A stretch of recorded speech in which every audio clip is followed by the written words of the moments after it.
तो हेलो दोस्तों, मैं हूं आपका दोस्त और होस्ट सुनील और आप सुन रहे हैं सुनील हॉरर स्टोरी।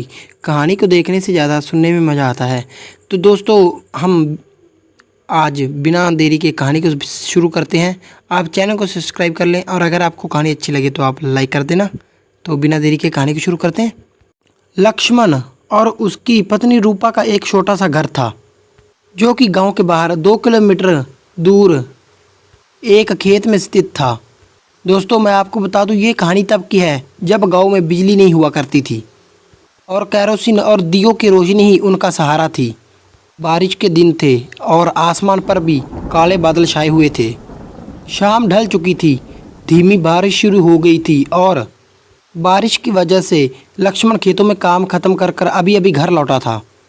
लक्ष्मण ने जब घर में पैर रखा तो देखा कि घर में घना अंधेरा है।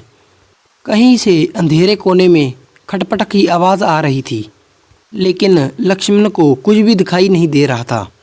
उसने अपनी फिर भीगी कमीज उतारते हुए कहा, अरे दिया क्यों नहीं जलाया?" फिर रूपा ने झुंझलाते हुए जवाब दिया, कहाँ से जलाऊं?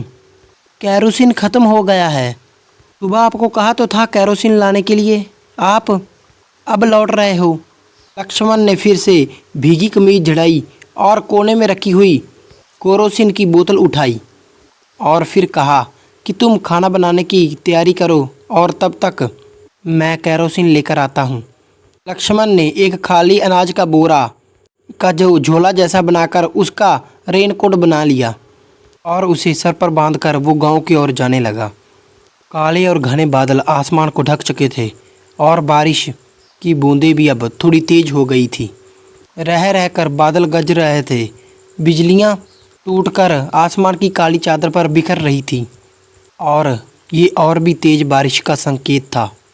वैसे तो बाहर कुछ भी ठीक से दिखाई नहीं दे रहा था, लेकिन सामने का दृश्य किसी कैमरा फ्लैश लाइट जैसा कुछ समय के लिए चमक उठता था।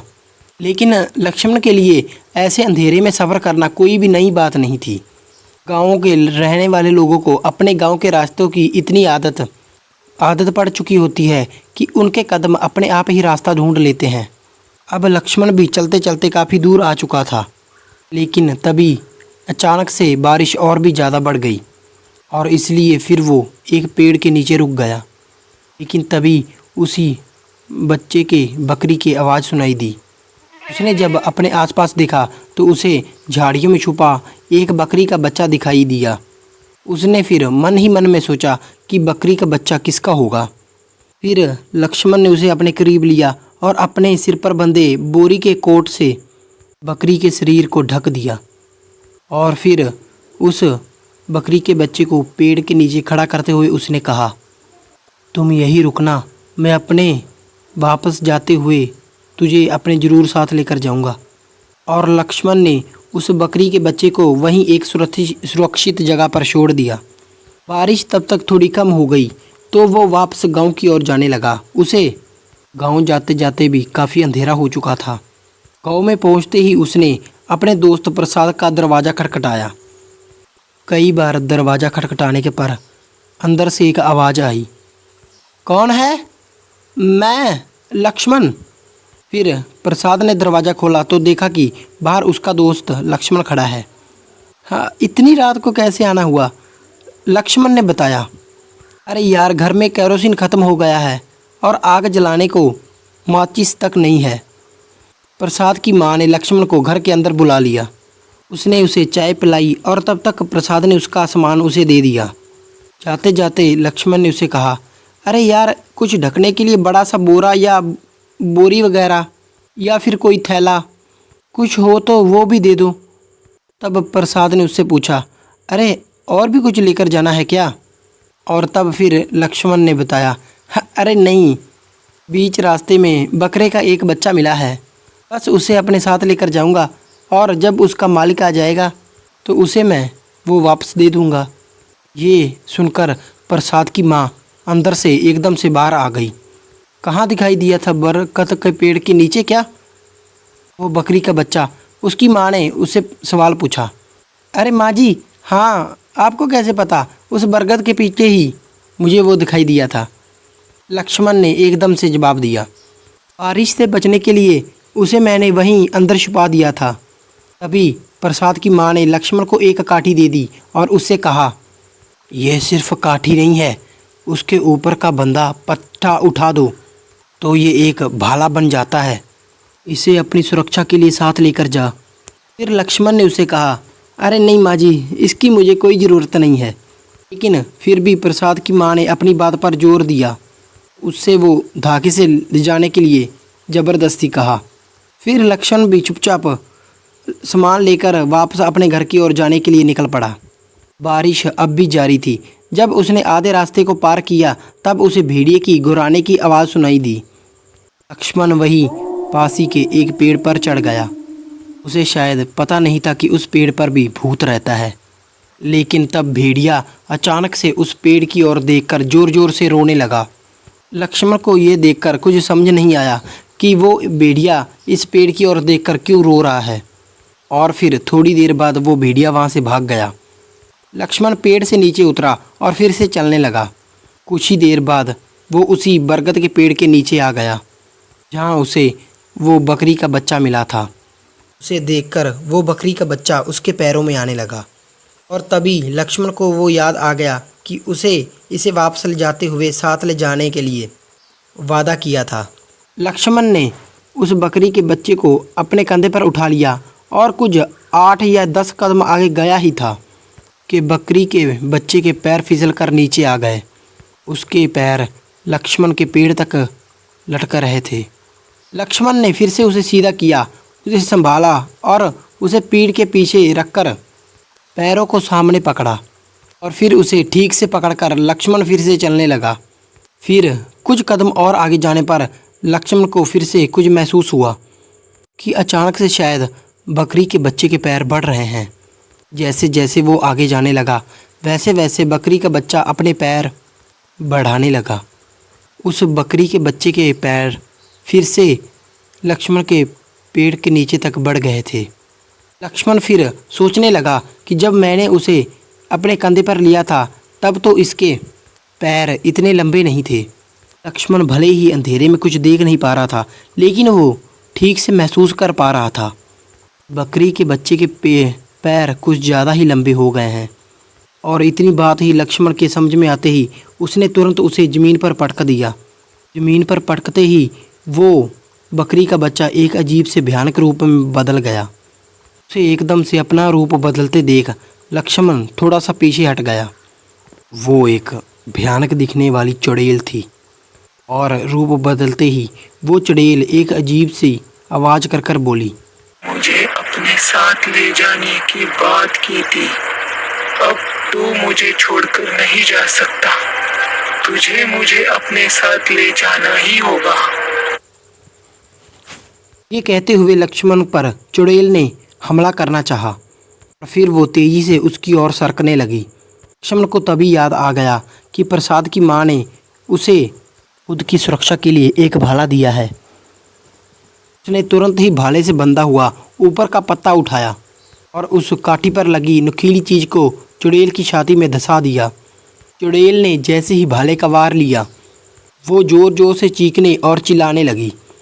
उसका शरीर तभी एकदम से अकड़ गया, हाथ पैर अपने आप सख्त हो गए और देखते ही देखते वो चुड़ैल किसी राख या मिट्टी की तरह बारिश में पानी में घुलती चली गई। चुड़ैल से छुटकारा यानी कि बचने के बाद लक्ष्मण को घर आते आते बहुत देर रात हो गई थी। उसकी पत्नी रूपा अंधेरे में बैठी उसका राह देख रही थी और तब रूपा ने उससे पूछा, आने में इतनी देर क्यों हुई? तब लक्ष्मण ने उसे रास्ते में जो कुछ भी उसके साथ हुआ था सब कुछ बताया कि कैसे उसे रास्ते में एक बकरी का बच्चा मिला था कि एक सच में चुड़ैल था। वो सब सुनकर रूपा को बहुत बुरा लगा। उसने रोते हुए लक्ष्मण को गले लगाते हुए कहा, ईश्वर की कृपा है जो आपको कुछ नहीं हुआ। फिर उन दोनों ने भगवान से प्रार्थना की। उसके बाद रूपा ने कैरोसिन और माचिस लेके सबसे पहले घर में दिया जलाया। उसके बाद खाना बनाने में लग गई। अब ये कहानी आपको भले ही काल्पनिक लगे पर मेरा ये मानना है कि गांव के बुजुर्ग लोग जो हमें कहानियाँ या किस्से सुनाते हैं उनमें कहीं ना कहीं सच ज़रूर छुपा होता है। वो सच शायद जो उन्होंने महसूस किया है। भले ही उनकी कहानियाँ, उनके किस्से अंधविश्वासों से भरे हुए हों, लेकिन उनमें कहीं ना कहीं सच्चाई तो छुपी हो सकती है ना। समय के साथ साथ हम कितने भी एडवांस या सीख जाएं, कितना भी बदल जाएं, लेकिन कुछ पुराने अनुभव और कुछ पुरानी कहानियाँ हमेशा हमें सिखाने के लिए कुछ न कुछ ज़रूर छोड़ जाती हैं। उनके खौफनाक अनुभव, उनकी डरावनी यादें हमें कुछ न कुछ सीख कर ही जाती हैं या सीख की तरह ही होती हैं। तो दोस्तों, अब हम करते हैं दूसरी कहानी शुरू। तो बिना देरी के दोस्तों, मेरा नाम प्रीतम है और ये दूसरी कहानी मेरी है। शहर की चकाचौंध और भीड़ भाड़ में पला बड़ा मैं कभी भी भूत प्रेतों या फिर चुड़ैलों की कहानियों पर विश्वास नहीं करता था। मेरे लिए ये सिर्फ पुराने ज़माने की बातें थी जो बड़े बुजुर्ग बच्चों को डराने के लिए सुनाते थे। पर जब पहली बार मेरा इन सब चीज़ों से सामना हुआ था, तब मुझे पता चला कि ये सब कितना खतरनाक और डरावना होता है। उन दिनों मेरे पिताजी की तबीयत खराब रहने लगी थी। उन्हें अस्थमा की बीमारी होने के कारण डॉक्टर ने अनुमान लगाया था। डॉक्टर ने उन्हें कुछ महीने के लिए अपने गांव चले जाने के लिए कहा था। फिर मुझे भी उनकी देखभाल और उनके साथ गांव जाना पड़ा। गांव के बारे में कहूँ तो उत्तराखंड की वादियों में बसा हुआ हमारा गांव। मैं तो बचपन से ही ज़्यादा कभी अपने गांव में रहा नहीं था, लेकिन जब रहा तो लगा क्यों नहीं मैं पहले यहाँ पर आया। मैं ऐसी जगह से कैसे अनजान हूँ। मुझे पहले आना था यहाँ पर। मैं वहाँ पहले 2 हफ्तों में बहुत सी जगह पर घूमा, उन्हें एक्सप्लोर किया, लेकिन मेरी दादी हमेशा मुझे शाम होने से पहले घर आने के लिए कहती थी। एक रोज़ अचानक मेरी दादी ने मुझे उनके साथ कहीं चलने के लिए कहा। उनकी शायद कोई दोस्त बीमार थी, वो जो बहुत ज़्यादा बीमार थी, इसलिए दादी उसे एक बार देखना चाहती थी। माँ को तो पिताजी का ख्याल रखना होता था, तो उनके साथ जाने के लिए घर में मेरे अलावा और कोई भी नहीं था। हम दोनों पैदल ही पहाड़ उतरकर कच्चे पगडंडी वाले रास्तों से नीचे उतरे। मेरी दादी ने अपनी पूरी उम्र उन पहाड़ियों में ही गुजारी थी, तो पहाड़ चढ़ना और उतरना उनके लिए रोज़ का काम था, लेकिन मेरे लिए तो वो थका देने वाला काम था। हमारा पूरा दिन वहीं चला गया। शाम होते होते दादी और मैं घर के लिए निकल पड़े। तब इतना ज़्यादा अंधेरा तो नहीं था, लेकिन घने पेड़ों के कारण वातावरण अंधकार में हो चुका था। चलते चलते दादी अपनी ज़िंदगी के किस्से सुना रही थी, कैसे उसने पूरी ज़िंदगी यहाँ बिताई है। और तब मुझे एक जगह रास्ते के किनारे एक बकरी दिखाई दी। मैंने दादी की ओर देखते हुए कहा, दादी वो देखो बकरी। मुझे लगता है वो रास्ता भटक गई है, चलो उसके पास चलते हैं। दादी ने बस एक नज़र उसकी ओर देखा और फिर एकदम से अपनी नज़र हटाते हुए कहा, सामने देखो और सीधे चलते रहो। मुझे दादी की बात पहले तो समझ नहीं आई। दादी, अंधेरा होने वाला है और वो यहाँ सुनसान जगह पर क्या कर रही है? उसका कोई मालिक भी आसपास नज़र नहीं आ रहा, कहीं वो मरवर गई तो? दादी ने फिर वही गुस्से से बोला, मैंने कहा ना सीधा देख और चुपचाप नीचे मुँह कर चलता रहे। मुझे थोड़ा आश्चर्य हुआ कि दादी ऐसे क्यों बोल रही है। मैंने 2-3 बार मुड़कर देखा तो वो बकरी वहाँ पेड़ के पास झाड़ियों में खड़ी होकर हमें ही घूर रही थी। इस बार मुझे थोड़ा अजीब लगा, क्योंकि बकरी जैसा जानवर कभी किसी को ऐसे घूरता नहीं है। जानवर तो सिर्फ घास चरते हैं या फिर जानवरों जैसी हरकतें करते हैं, ऐसा एकटक सामने नहीं देख सकते। कुछ थोड़ा दूर जाने के बाद मैंने फिर से मुड़कर देखा। वो बकरी अब भी हमें घूरकर देख रही थी, लेकिन अजीब बात यह थी कि बकरी होने के बावजूद भी उसके चेहरे पर अजीब सी मुस्कान फैली हुई थी। वो देखकर एक पल के लिए मुझे ऐसा लगा कि मैंने ये क्या देख लिया। सामने देख मैंने दादी से कहा, दादी वो देखो, वो बकरी तो मुस्कुरा रही है। दादी ने मेरा हाथ पकड़कर खींचा। मैंने तुम्हें कहा था ना, बस सीधे देख, सीधे, पीछे मुड़कर मत देख, बस चलता रहे। अब बस चुपचाप चलता रहे। कुछ भी तुझे दिखाई दे तो उसकी तरफ ध्यान मत देना। मुझे तो कुछ समझ नहीं आ रहा था कि ये सब क्या था। दादी भी अब थोड़ा तेज चलने लगी थी, मेरा हाथ पकड़कर मुझे आगे आगे खींच रही थी। थोड़ा और आगे जाने पर हमें बकरी की आवाज़ सुनाई दी। आवाज़ सुन मेरा ध्यान अपने आप ही आसपास चला गया। मैं अपनी आंखों को घुमाकर यहाँ वहाँ देखने लगा, लेकिन आवाज़ को सुनकर दादी और तेज चलने लगी।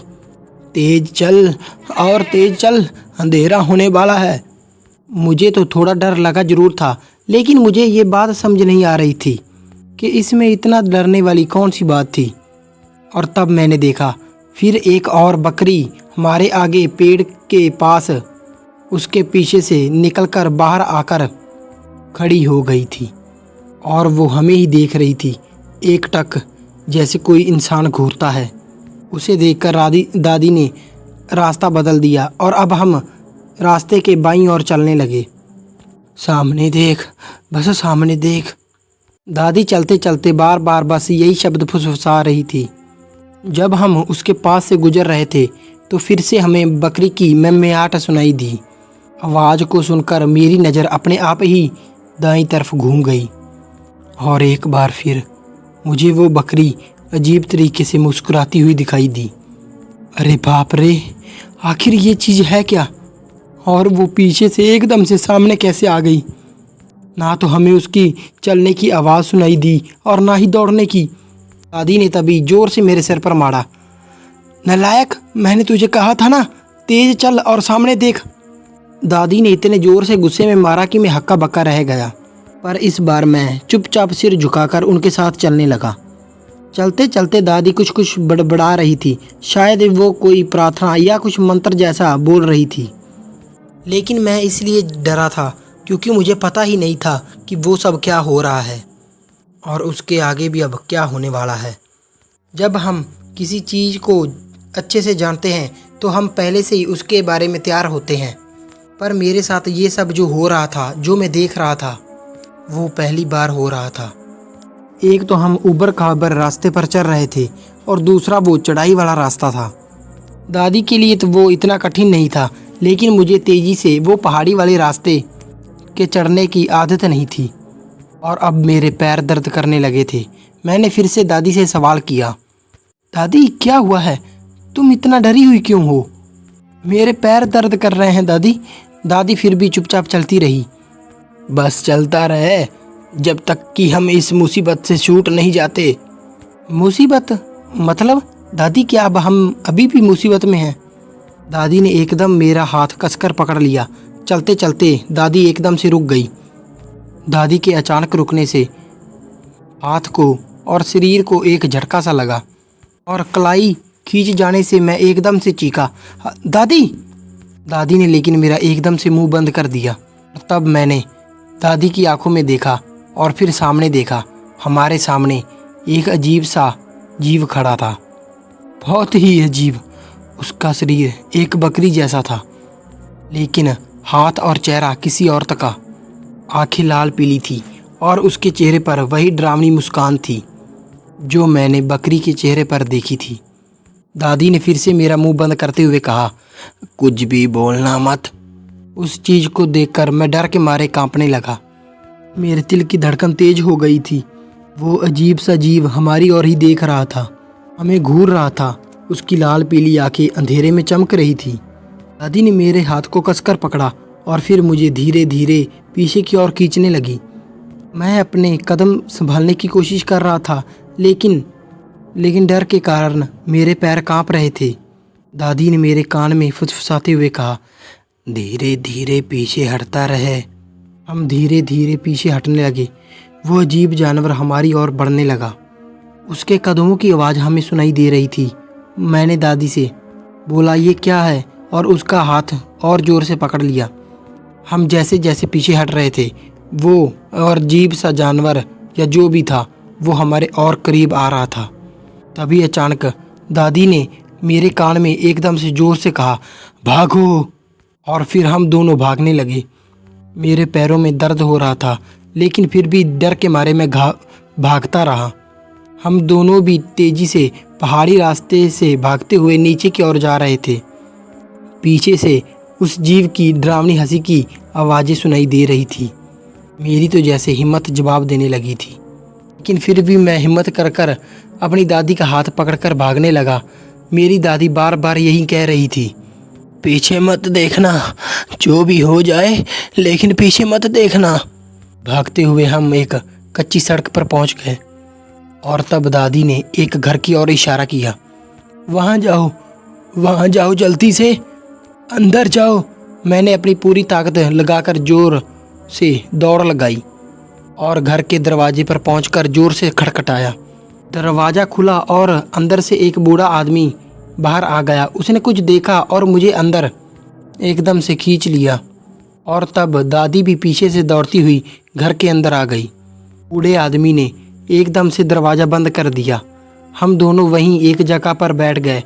तुरंत ही उस आदमी ने घर की सभी खिड़कियां भी बंद कर दी और कुछ देर ही बाद हमें घर के आसपास बकरी की मिमियाहट सुनाई देने लगी, लेकिन हम तीनों भी चुपचाप अंदर बैठे रहे। कभी तो बकरी की आवाज़ सुनाई देती तो कभी हंसने की आवाज़ आती। बार बार कोई चीज़ दरवाजे को खटखटा रही थी। ऐसा लगता था जैसे कोई जानवर दरवाजे को कुरेद रहा है। काफ़ी देर बाद वो सब शांत हो गया। मैं इतना डर गया था कि मुझे उठने से ही बुखार चढ़ा था, लेकिन भला हो उस बूढ़े आदमी का जिसने हमें बचाया। मैंने फिर कांपते हुए पूछा, दादी वो क्या था? दादी ने एक आँख से मेरी ओर देखा और कहा, वो एक चुड़ैल थी। वो आत्मा है जो किसी कारणवश इस दुनिया में फंस जाती हैं और फिर वो लोगों को परेशान करती है। वो बकरी नहीं थी, वो चुड़ैल थी जो बकरी का रूप लेकर हमें भ्रमित कर रही थी। मैंने फिर डरते हुए पूछा, तो क्या अब हम सुरक्षित हैं? और तब बूढ़े आदमी ने मेरा हाथ पकड़ा। हाँ, हम इस घर में सुरक्षित हैं। ये घर पवित्र है और यहाँ ऐसी आत्माओं का प्रवेश वर्जित है, लेकिन अब बाहर जाना और खतरनाक होगा, इसलिए आज रात आप यहीं पर गुजार लीजिए। हम पूरी रात उस घर में रुके रहे। पूरी रात हमें बाहर से चुड़ैल की हंसी की आवाज़ें सुनाई देती रहीं, लेकिन वो दादी और बूढ़ा आदमी रात भर प्रार्थना करते रहे। मैंने भी हाथ जोड़कर भगवान से प्रार्थना की कि ये रात जल्दी ख़त्म हो जाए और फिर हम सुरक्षित अपने घर पहुंच जाएं। अगली सुबह जब सूरज की किरणें हमारे कमरे में आई तब जाकर हमें थोड़ी राहत मिली। दादी ने मुझे जुगाते हुए कहा, अब हम सुरक्षित हैं, चलो अब हम घर चलते हैं। हमने बूढ़े आदमी का धन्यवाद किया और वापस अपने घर के लिए निकल पड़े। रास्ते में फिर दादी ने मुझसे कहा, अब याद रखना, अभी भी कुछ भी हो जाए लेकिन शाम के बाद घर से बाहर मत निकलना, और अगर कुछ अजीब दिखे तो उसकी ओर ध्यान मत देना। वो दिन मेरी ज़िंदगी का सबसे डरावना अनुभव था। उस दिन से बाद से मैं हमेशा सावधान रहता हूँ और दादी की बातों को ध्यान से और अपने ख्याल में रखता हूँ। इस कहानी ने मुझे ये सिखाया कि गांव की सच्ची कहानियों में भी सच्चाई हो सकती है और इसलिए हमें हमेशा सतर्क रहना चाहिए। तो दोस्तों, आज की ये 2 कहानियाँ आपको कैसी लगी, लाइक शेयर कमेंट करके ज़रूर बताना और चैनल को ज़रूर सब्सक्राइब कर लेना। मिलते हैं इससे भी डरावनी और ख़तरनाक कहानी में। तो अगर आपको आगे कौन सी कहानी चाहिए आप मुझे बता देना कमेंटों में, तो मैं वैसी कहानी लेकर आऊँगा। तब तक के लिए धन्यवाद।